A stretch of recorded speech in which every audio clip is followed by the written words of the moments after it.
Hey everyone, in this video I'll walk you through how to set up a Shopify dropshipping store step by step so you can start selling without holding inventory. First, sign up for a Shopify account and pick a plan. Once inside your Shopify admin, go to the Shopify App Store and install a dropshipping app like DSers or Spocket.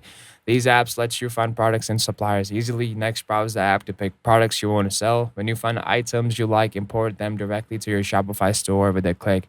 Edit product titles, descriptions, and prices to match your brand. Choose a theme by going to online store, themes, and customize it so your store looks professional and fits your niche. Add your logo, adjust colors, and set up your homepage sections. Then set up your payment gateway under settings, payments, so you can accept credit card, go to settings, shipping, and adjust rates, and match your supplier's shipping options. Finally, test your checkout process with a test order to make sure everything runs smoothly. Once you're happy, remove password protection and preferences so your store goes live.